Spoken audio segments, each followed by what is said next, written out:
여러분 오늘 본문 그 큐티 책 제목이 지혜로운 자의 태도예요. 지혜로운 자의 태도.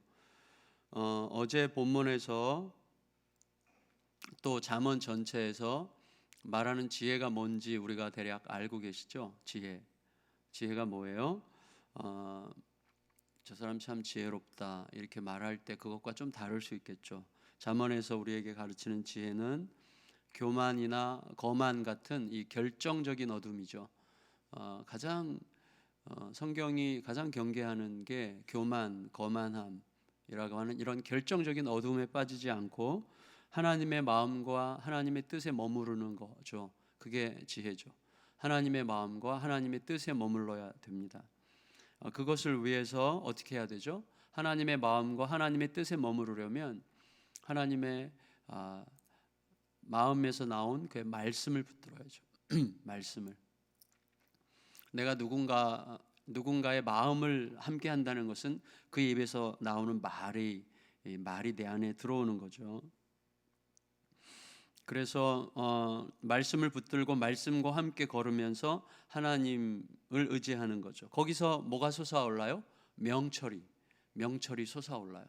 그래서 명철은 그 사람이 공부를 많이 하고 책을 많이 읽고 그래서 솟아오르는 게 아니라 하나님과의 아주 온전한 관계 때문이죠. 하나님을 온전하게 신뢰하기 때문에 하나님의 마음으로 보게 되는 것이죠. 하나님의 마음으로. 그래서 모든 것을 하나님의 마음으로 보려고 하는 게 굉장히 중요하죠. 그게 이제 명철이죠. 그래서 그 명철은 생명의 샘이 되어 그래서 자신을 살릴 뿐만 아니라 타인을 살리죠. 그래서 그 샘이 들어가면 하나님의 창조의 질서, 구원의 질서가 잘 정돈돼요. 이런 거 있잖아요. 어떤 분이 경제적으로 뭐 어렵고 뭐 힘들고 그래도 뭔가 이렇게 정돈이 된 분들이 있잖아요. 정돈. 하나님과의 그 깊은 관계 때문에 정돈이 되어 있어요. 그래서 갈 바를 알아요. 그에 따라서 삶의 질서가 잡히고 어둠에서 빛으로 죽음이 생명으로 바뀌어요. 사실 제가 한 2년 전에 안산에 계신 어떤 여전도사님인데 가족과 함께 이렇게 상담하러 왔어요. 그래서 여기로 오셨었는데 뭐 그때는 대책이 진짜 없더라고. 대책 상상을 뛰어넘는 진짜 어려움. 가족 전체가 너무 엄청난 어려움이 있고 정신질환도 있고 아이들 사이에 뭐 난리가 나는 이제 상상할 수 없는 상황이에요. 진짜 그야말로. 그리고 해법도 없어요. 뭐 풀어갈 이유도 하나도 그 가능성이 하나도 없어요. 그래서 저도 뭐 할 말이 없더라고요. 저도 진짜 할 말이 없네요. 그래서 우리를 지으신 하나님께 묻는 수밖에 없습니다. 하나님께 계속 물으면서 사셔야죠. 뭐 어떻게 하겠어요? 뭐 그렇게 한 게 전부예요. 뭐 제가 대단한 상담가가 아니잖아요. 그래서 하나님 말씀이 저를 이제 어떻게 붙들고 있는지만 얘기하고 또 하나님의 말씀 앞에 서는 수밖에 없다. 수많은 힘든 일과 고통스러운 일과 또 오해와 뭐 이런 거에도 불구하고 그냥 그 말씀 붙들고 가는 거 외에는 길이 없는 것 같다고 그랬는데 이번에 뭐 이렇게 그 오미장가 이만큼을 보내셨더라고요. 전 누군지 몰랐는데 전화를 하셨어요. 목사님 기억나시냐고 그러면서 2년이 지났는데 저는요 이런 삶이 저에게 있으리라고는 상상도 못했다고.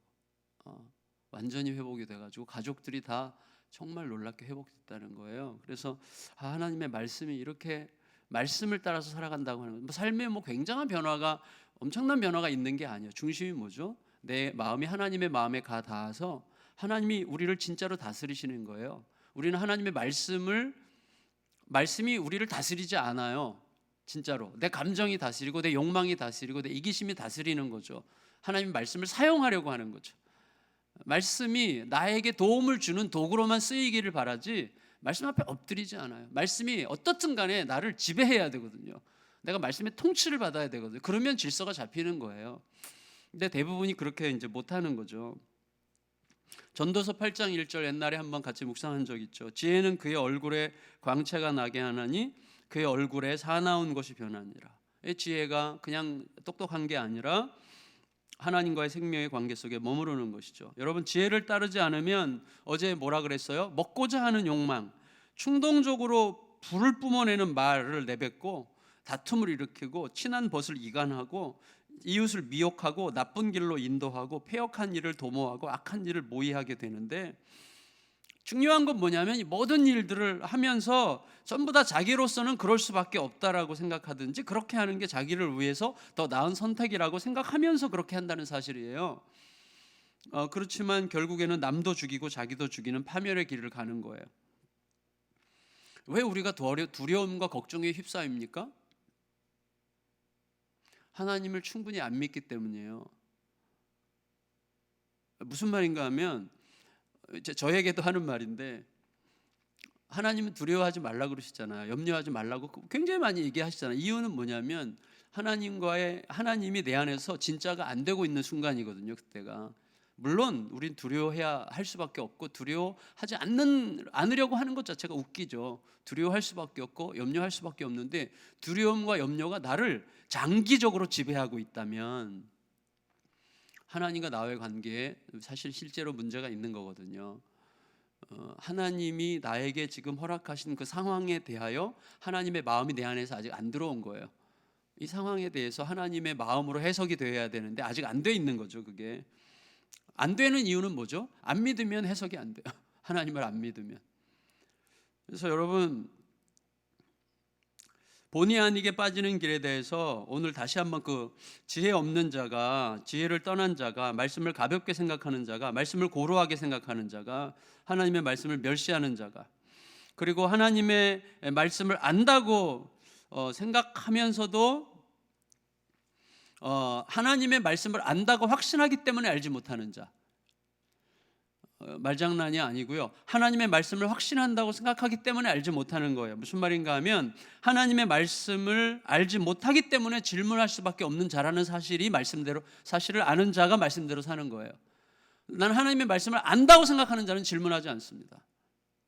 그래서 하나님의 말씀 안으로 못 들어가는 거예요. 내가 하나님의 말씀을 알지 못하기 때문에, 나는 하나님의 뜻을 제대로 알기 어려운 사람이기 때문에 정말 날마다 질문할 수밖에 없다고 생각하는 사람, 나는 그런 존재라는 사실을 깨달을 때만 하나님의 말씀 안으로 들어갈 수 있는 거예요. 그래서 그렇게 하지 못하고 자기가 말씀을 가졌다고 생각하고 말씀을 우습게 생각하고, 입으로는 말씀을 존중하지만 실제로는 말씀을 우습게 생각하는, 그게 다 바리새인들이었죠. 그들이 본의 아니게 빠지는 길에 대해서 다시 강조하는데, 그게 10절에서 14절이에요. 좀 아까 읽었죠, 우리가. 여러분, 자, 보세요. 하나님의 말씀이 내 안에 있다고 하는 것은, 하나님의 말씀에 대한 좋은 말씀을 많이 들었다, 또 정보를 많이 갖고 있다, 말씀에 대한 지식이 많다, 그게 뭐가 뭔지 내가 알고 있다, 이런 것과는 다른 문제거든요. 그 말씀이 나를 지배하느냐예요. 말씀에 대한 경외감으로 말씀대로 살고자 하는 열망이 가득하고, 실제로 오늘 말씀이 내 입술을 끌고 가고 내 생각을 끌고 가고 내 손과 발을 오늘 말씀이 끌고 가는 거예요. 그게 말씀 안에 있다는 거죠. 그런 사람은 영적으로 민감해질 수밖에 없어요. 민감해요. 하나님께서 예민하시기 때문에, 하나님께서 영적으로 굉장히 민감하시기 때문이죠. 물론 하나님께서 영적으로 민감하다는 말을 하는 것 자체가 너무 웃기죠. 지금 되게 웃기고 아주 시건방진 건데, 그래서 그런 사람은 아주 작은 충고 한마디라도 마음속에 깊이 새겨요. 그러니까 누군가의 충고 한마디가 뭐야? 이렇게 뭐 하는 거야 지금? 나한테 너가 이런 식으로 반응하게 되는 건 뭐죠? 내가 너보다 더 훨씬 많이 알고 있는데 너가 감히 어떻게 나한테 이렇게 충고를 해? 이렇게 되는 거예요. 그래서 나는 정말 하나님의 마음을 알 수 없기 때문에 주님께 질문할 수밖에 없는 상태라는 사실을 깨닫고 살아가는 사람은 영적으로 예민할 수밖에 없어요. 그래서 작은 충고 한마디라도 듣게 되어 있어요. 들어요. 하나님의 말씀이 그를 결코 교만하게 내버려 두지 않아요. 하나님의 말씀이 그를 늘 영적으로 깨어있게 하고 하나님의 크심 앞에 늘 겸손히 낮추게 해요. 하지만 말씀을 멸시하는, 말씀을 가졌다고 스스로 자만하고 확신하는 미련한 자는, 충고하는 자가 충고의 그 말이 가슴에 박히도록 막 매를 100대나 때리면서 말한다고 해도 듣는 척만 하거나 그 시간에 잠깐 들었다가 잊어버리거나 매우 기분 나빠하거나, 그거죠. 10절이죠. 그게 10절 읽겠습니다. 시작. 한마디 말로 총명한 자에게 충고하는 것이 매 100대로 미련한 자를 때리는 것보다 더 깊이 박히느니라. 예, 이 총명한 자, 하나님의 마음에 가 닿아 있는 자는요, 아주 작은 충고 한마디에도 깊이 박히죠, 그 마음이. 여러분, 그렇게 하나님의 말씀을 떠난 자는요, 충고도 아주 결코 듣고자 하지 않는 자는 미련한 자지만 동시에 악한 자죠. 악한 자. 미련함과 악함은 통해요. 11절 읽겠습니다. 11절 시작. 악한 자는 반역만 힘쓰나니 그러므로 그에게 잔인한 사자가 보냄을 받으리라. 미련함과 악함이 어떻게 통하죠? 하나님의 말씀을 따르지 않는다는 면에서 통해요. 그래서 미련함과 악함이 함께 있죠. 악한 자는 반역만 힘쓴대요. 어떻게 해서든지 하나님의 말씀 대신에 자기 욕망, 어떻게 해서든지 자기 생각을 이루어보려고 몸부림하는 것이죠. 가면 안 되는 길을 가려고 해요. 하나님께서 정해놓으신 길이 아닌 길을 가려고 하죠. 그럼 그 길 끝에 잔인한 사자가 기다리고 있는 것을 알지 못하죠. 아니, 미련한 자는요, 그 잔인한 사자를 만나기 전에 자기가 스스로 새끼 빼앗긴 암콤처럼 돼요. 자, 무슨 말이에요? 12절 읽겠습니다. 12절 시작. 차라리 새끼 빼앗긴 암콤을 만날지언정 미련한 일을 행하는 미련한 자를 만나지 말 것이니라.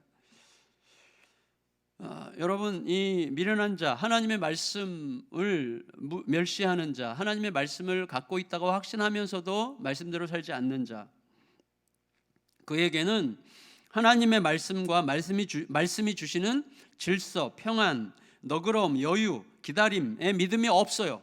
그에 따라서 사람과 삶에 대한 이해가 없기 때문에 욕망대로 하고 감정대로 하고 상한 마음대로 어떻게 해요? 울부짖으면서 사방을 막 휘젓는 거죠. 새끼 빼앗긴 암콤은 보이는 게 없습니다. 그래서 그는 사람과 사람 사이를 움직이는 하나님의 정하신 그 세심한 마음의 질서를 헤아리지 못해요. 상황과 상황 사이에 있는 그 행간을 채우고 있는 하나님의 질서를 세밀하게 분별할 수 없어요. 그래서 자기 감정과 자기 욕망대로 휘두르다가 너무 많은 것들을 망가뜨리게 되어 있어요. 그래서 그 사람이 있는 곳에는 망가짐이 생기는 거예요. 가정도 깨뜨리고 관계도 깨뜨리고 자기에게 있는 온갖 고귀한 것들을 자꾸 파괴하는 식으로 행하게 되는 것이죠. 결국 그는 악으로 선을 악으로 갚는 거죠. 13절 읽겠습니다. 시작. 누구든지 악으로 선을 갚으면 악이 그 집을 떠나지 아니하리라. 여러분, 작은 시비에 불과한 것으로 아주 아예 뚝을 무너뜨리는 경우들이 생기는 거예요. 내 마음속에서 받아들일 힘이 없는 거예요. 받아들일 힘이 없는 거는 뭐죠? 내가 하나님의 마음으로부터 떨어져 있기 때문이요. 하나님의 마음으로부터 떨어져 있으면 내 마음을 지킬 건 뭐예요? 내 자존심, 내 감정, 내 지식, 내 확신, 내 생각밖에 없어요. 나를 지킬 게. 그런데 누군가의 말은 이게 너무 힘이 없기 때문에 누군가의 말에 의해서 이게 무너질 것 같으니까 분노하는 거예요. 이게 무너질 것 같으니까 화를 내는 거예요. 내 마음이 하나님의 마음에 가 닿아 있으면 누가 뭐라건 간에 내 마음이 주님의 마음에 가 닿아 있기 때문에 그럴 수도 있겠구나, 이렇게 생각하면 되는 거죠. 근데 그게 안 되는 거죠. 주님의 마음으로부터 떨어져 있으면 그렇게 되는 거예요. 따라서 여러분, 14절 읽겠습니다. 14절 시작. 다투는 시작은 뚝에서 물이 새는 것 같은즉 싸움이 일어나기 전에 시비를 그칠지니라. 뚝에서 물이 새요. 그렇지만 나중에 뚝을 무너뜨리게 되기 때문에 빨리 그쳐야 되는 것이죠. 그런 사람과는 다툴 필요가 없어요. 싸울 필요가 없어요. 내 자신이 그런 사람이 될까 늘 두려워해야 되는 것이죠. 따라서 그런 자를 만나지 않기를 기도하는 게 좋아요. 아무리 열심히 있어도, 아무리 능력이 있어도 말씀 없이 사는 사람과는 함께 있는 것이 굉장히 위험합니다.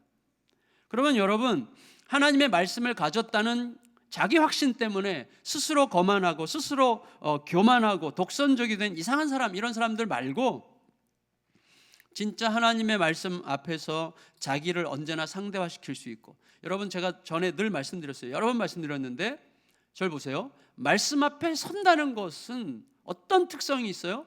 말씀은 진리의 빛이기 때문에 말씀 앞에 가까이 갈수록 환해져요. 밝아져요. 그래서 말씀 앞에 갈수록 보이는 게 많아요. 그래서 뭐예요? 확신이 생기는 것이죠. 말씀은 빛이, 진리는 빛이기 때문에 진리에 가까이 다가갈수록 확신이 생겨요. 동시에 진리는 빛이기 때문에 다가갈수록 내 어두움을 비춰줘요. 그래서 확신이 있는데 자만할 수 없는 거예요. 확신이 있는데 겸손할 수밖에 없어요. 확신이 있는데 다른 사람보다 내가 훨씬 더 우월하다는 생각을 가질 수가 없어요. 자꾸 내 마음속에 어두움이 계속 드러나고 내가 얼마나 깊은 우상을 숭배하고 있는지를 계속해서 말씀이 드러내기 때문에 언제든지 내가 틀릴 수 있는 자라는 사실을 인정할 수밖에 없어요. 그래서 확신이 있는데 다른 사람을 지배하려고 할 수가 없어요. 그게 진리에 가까이 가는 자의 특징이라고 할 수 있겠는데, 그래서 그런 사람, 언제나 자기를 상대화시킬 수 있는 겸비하고 지혜로운 자, 하나님을 경외하고 하나님을 사랑하고 그 사랑이 모든 것을 하게 하고 하나님의 말씀이 항상 최우선인 사람은 어떻게 살아가는가? 그는 말씀을 늘 따라요. 말씀으로 충분히 배불러요. 말씀이 가장 강렬한 기준이 돼요. 그래서 상황과 현실로부터 크게 지배받지 않아요. 상황과 현실이 그를 지배하지 않아요. 1절이죠. 1절 읽겠습니다. 시작. 마른 떡 한 조각만 있고도 화목하는 것이 제육이 집에 가득하고도 다투는 것보다 나으니라. 이 말은 뭐죠? 마른 떡 한 조각만 있으면 화목하기 어렵고 제육이 집에 가득하면 다투기 쉽다, 그 말이에요. 근데 말씀을 쫓아가는 사람은 뭐예요? 마른 떡 한 조각만 있는 결핍한 상태 속에서도 화목할 수 있어요.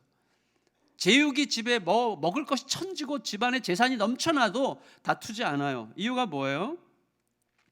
여러분 생각해 보세요. 입은 10개가 넘는데 집에 마른 떡 한 조각밖에 없어요. 얼마나 고통스럽습니까? 이 사람이 왜 고통스럽지 않겠습니까? 고통스럽죠. 어찌 굶주림으로 힘들지 않겠습니까? 힘들죠. 그러나 그가 화목할 수 있는 이유는 뭐예요? 억지스럽게 긍정이 체질이 된 사람이기 때문이 아니라 하나님을 신뢰하기 때문이죠. 하나님을 신뢰하기 때문에 화목할 수 있는 거지, 그가 뭐 인간이 좋아가지고 훌륭해서가 아니에요. 하나님이 결국 먹이실 것을 믿음으로 기다릴 수 있기 때문이에요. 기다림도 믿음이죠. 우리가 못 믿으면 못 기다리죠. 절대 못 기다리죠. 못 믿어서 못 기다리는 거죠. 믿을 때 기다릴 수 있는 거예요. 이 사람은 하나님을 기다리고 있어요. 하나님께서 먹이실 것을 믿고 있어요. 그래서 화목할 수 있는 거예요. 굶주린 현실의 결핍, 이 심각한 문제지만 굶주린 현실의 결핍보다 하나님의 존재가 훨씬 더 크기 때문이에요. 그에 따라서 반대로 집에 먹을 것이 넘쳐도 자신이 그 넘치는 먹을 것으로 사는 자가 아니라는 사실을 알죠. 여러분, 돈이 많아도 내가 이 돈으로 사는 자가 아니라는 걸 알죠. 우리는 뭐로 살아요? 하나님의 은혜로 살죠. 그거를 결코 잊지 않기 때문에 집에 재산이 넘쳐도 다투지 않고요. 집에 극도로 어려움이 있어도 그걸로 그것에도 불구하고 화목할 수 있는 것이죠. 여러분, 이 사람은요, 심지어 남의 집 종일지라도 상관이 없어요. 그는 자기 현실에 매이지 않아요. 하나님의 말씀에 매여 있기 때문에 자기의 처지와 현실의 한계를 뛰어넘어서 위대한 일을 행하는 일에 참여하죠. 2절 읽겠습니다. 2절 시작. 슬기로운 종은 부끄러운 짓을 하는 주인의 아들을 다스리겠고 또 형제들 중에 유업을 나누어 얻으리라. 멋지지 않아요? 여러분, 종인데 슬기로워요. 다시 말하면 하나님의 말씀에 그의 마음이 가닿아 있고 하나님의 질서 안에 살아가요. 그런 종은요, 부끄러운 짓을 하는 주인의 아들을 다스려요. 그리고 결국은 가족의 일원이 되어가지고 기업을 나누어 가져요. 제가 그저껜가 우리나라의 대표적인 선교단체 대표들과 이제 2달에 한 번씩 미팅하는 게 있어요. 8명이 모이는데 거기에서 우리 교단 선교부 그 사무총장도 이제 거기 참석을 하시는데, 그분이 여기 사무실이 여기 있잖아요. 그분이 그 고백을 하시더라고요. 자기가 진돗개 한 마리를 아기 때 받아가지고 지금 키우고 있는데 자기는 그 진돗개를 존경한대요. 무슨 개를 존경하느냐 그랬더니 그게 아니고 어떻게 그렇게 개가 품위가 있느냐. 그래서 이렇게 밥을 이제 산보를 데리고 나갔다 오면 밥을 먹는 동안 그 앞에 앉아가지고요, 옆에서 끝까지 기다린다는 거예요. 얘는 끝까지 가만히 기다려요. 배가 매우 고플 텐데도 그 밥을 줄 때까지 나대지도 않아요. 가만히 기다린대요. 그래서 밥을 주면 막 달려들어서 먹는 것도 아니고 아주 고상하게 먹는데요. 밥을 이렇게 먹고 또 가만히 기다리고, 또 주인이 어디서 뭐 하면 옆에서 가만히 끝까지 기다리는데, 그게 그 진돗개 한 마리가 얼마나 기품이 있는지 자기는 자기 진돗개를 존경한다는 거예요. 그래서 이런 얘기를 했어요, 말 끝에. 그렇게 믿음으로 신뢰로 주인을 기다리는 그 진돗개를 어찌 내가 먹이지 않을 수 있겠는가, 이런 얘기를 했어요. 여러분, 개도 그런데요, 이 종이 우리 집 종인데, 우리 집 종이 우리 아들, 못돼 먹은 아들을 다스린다니까요. 그럴 수 있잖아요. 근데 그 종이 다스리는 게 아니라요, 하나님의 말씀의 질서가 다스리는 거예요. 하나님의 말씀의 질서가. 그래서 말씀의 질서가 오면요, 우리 안에 있는 현재의 모든 고통들, 모든 조바심 내게 하는 모든 것들을 전부 다 상대화시키죠. 왜? 그 말씀은 우리에게 이미 영원한 생명이 우리의 현실이 되게 하셨고, 이미 그분과 영원토록 살 전제 위에서 오늘을 살아가게 하시기 때문에 우리에게 지금 안달복달하게 하는 모든 것들을 즉각적으로 상대화시킬 수 있는 능력이에요. 근데 그 말씀이 그냥 단순히 그 정도의 막연한 확신이 아니라 매일매일 구체적으로 우리들에게 하나님의 섬세한 마음의 계열을 가르쳐 주시기 때문에 우리는 하나님의 그 은혜의 말씀 안에 머문다는 게 얼마나 중요한지 모르겠어요.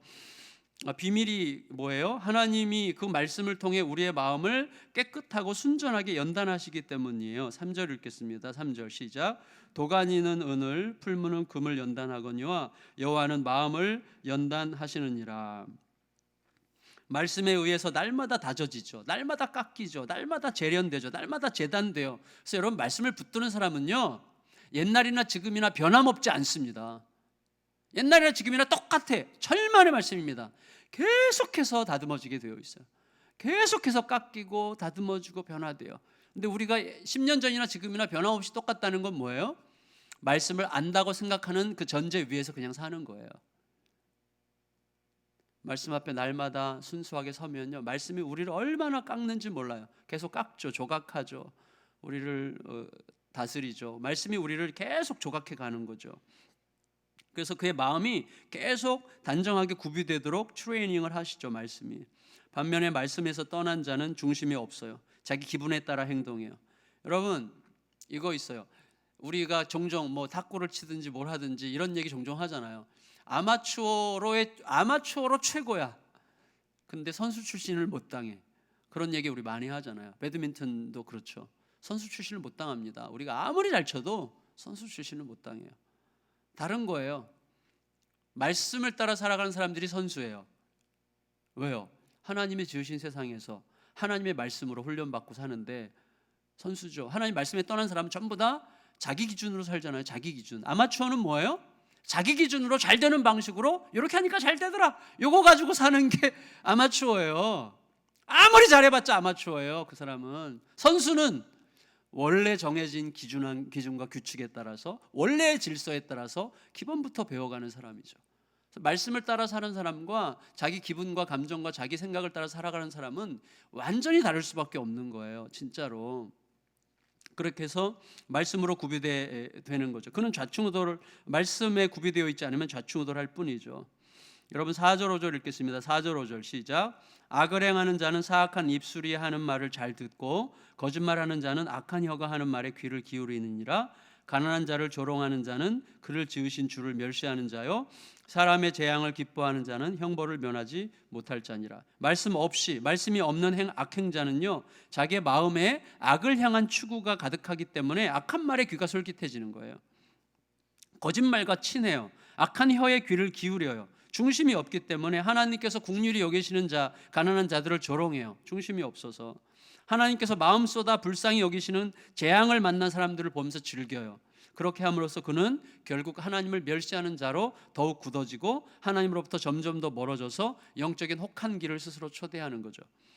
여러분, 말씀을 정리할게요. 하나님의 말씀 안에서 질서 정연하게 사는 자는 결국 물론 이제 이거는 문자적으로 적용할 수는 없지만 그 자녀가 그를 보고 건강한 가정을 이루어서 적절한 때에 또 자녀를 낳아서 손주를 보게 될 거고, 하나님의 말씀 안에서 겸비하게 하나님과 동행하는 자는 결국 자녀로부터 존경을 받을 거다. 이렇게 이제 물론 우리에 맞춰서 말씀하신 건데 6절 읽겠습니다. 6절 시작. 손자는 노인의 면류관이요 아비는 자식의 영화니라. 이게 재밌죠? 아비가 자식의 영화래요. 자식이 아비의 영화다 이렇게 말하는 게 자연스러운데 아비가 자식의 영화래요. 다시 말하면 뭐죠? 자식이 아버지를 자기의 영광으로 생각하는 거죠.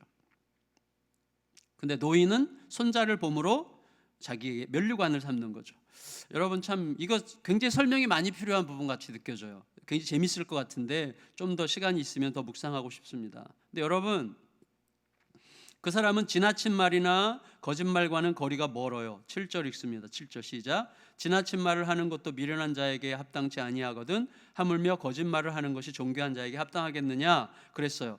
그런데 여러분 8절이 좀 어려워요. 8절 읽겠습니다. 시작. 뇌물은 그 임자가 보기에 보석 같은즉 그가 어디로 향하든지 형통하게 하느니라.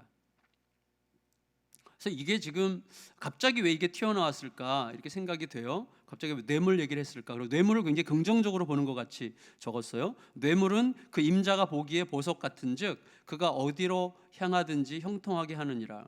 이게 이제 선물이라는 말로 쓰일 수도 있는데 뇌물은 뇌물이 될 수도 있고 선물이 될 수도 있는 거예요. 근데 여기서 만일에 뇌물이라면 이런 거죠. 앞에 어떻게 연결돼서 거짓말이죠. 거짓말. 하나님의 말씀을 떠난 자들은 거짓말을 하는데 왜 거짓말하지 않으면 자기가 지켜줄 수 없다고 생각할 만큼 말씀에 대한 확신이 허약한 거죠. 근데 거짓말하는데 거짓말이 일종의 뇌물이죠. 그래서 뇌물을 공유하는 사람에게 뇌물은 일이 되게 하는 보석처럼 보인다는 비아냥거림으로 이해할 수 있어요. 그는 뇌물만 있으면 뭐든지 형통할 거라고 생각한다는 식으로 비아냥거림으로 볼 수도 있어요. 그래서 저는 이렇게도 볼 수 있다고 생각이 돼요. 뇌물을 이렇게 지금 말씀하시는 문맥을 보면 하나님의 말씀을 따라 살아가는 사람은 제가 정말 흠모하는 건데 그 존재가 뇌물이 되는 사람이 있어요. 그 존재가 선물인 사람. 여러분 그런 분들 있잖아요. 주변에 야 이분이 내 곁에 있다는 것만으로도 나는 충분히 만족해. 그래서 그가 요청하는 거는 다 하고 싶어요. 그런 마음에 드는 사람이 없으세요? 있죠. 네. 존재 자체가 뇌물이 되는, 존재 자체가 선물이 되는 그런 삶을 저는 이야기한다고 생각되기도 했어요. 어디로 가든지 열린 길을 보게 되겠죠. 어쨌거나 그 사람은 남의 허물을 들추지 않습니다. 가만히 덮어줍니다. 9절 읽고 마칠게요. 9절 시작. 허물을 덮어주는 자는 사랑을 구하는 자요 그것을 거듭 말하는 자는 친한 벗을 이간하는 자니라. 네. 중요한 것은 허물을 덮느냐 들추느냐가 아니에요. 그가 하나님의 말씀을 좇아서 그렇게 하느냐예요. 저 사람은 매사에 허물을 덮어주는 사람이야. 이 평가가 중요하지 않습니다. 우리 그 평가 받으려고 허물을 덮어주는 사람이면 안 돼요. 저 사람은 남에게 허물을 들춰내는 사람이야. 이런 말 듣기 싫어서 혹은 허물을 덮어주는 사람이야. 이런 말 듣고 싶어서 그렇게 하는 게 아니라 하나님의 말씀이 우리를 끌고 가야 되는 거죠. 때로는 가슴이 아프더라도 가까운 사람의 잘못을 정확하게 짚어내야 될 때도 있잖아요. 중요한 것은 말씀이 그렇게 하라고 하셨느냐는 거예요. 제가 계속해서 강조하는 건 딱 그거예요. 지난주에도 말씀드렸지만 목숨을 걸 수 있느냐는 거예요. 하나님의 말씀에 인생을 실을 수 있느냐는 거예요. 세상을 지으신 그 말씀, 그리고 우리를 위해서 완전히 그리스도 안에 성취된 그 말씀, 목숨 걸고 우리에게 주신 그 말씀에 우리도 우리의 삶을 걸 수 있느냐는 거예요. 그러면 혁명이 일어나는 거예요. 내 안에서, 우리 가정 안에서 말씀의 혁명이 필요합니다. 우리 시대는. 왜냐하면 말씀이 너무 짓밟히는 시대고요. 말씀 하는데 말씀이 저 밑바닥에 있는 것 같아요. 다시 한번 말씀이 하나님의 생명의 말씀이 제자리를 차지하고 우리가 그 말씀 앞에 엎드림으로 진짜 혁명이 일어나야 된다는 생각을 하게 됩니다. 우리 각자의 삶 안에서 먼저 그런 은혜가 우리에게 깊이 경험되고 그래서 어떻게 그것이 우리의 삶을 놀랍도록 바꿔가는지를 보게 되는 축복이 우리 모두에게 임하시기를 예수님의 이름으로 축원합니다.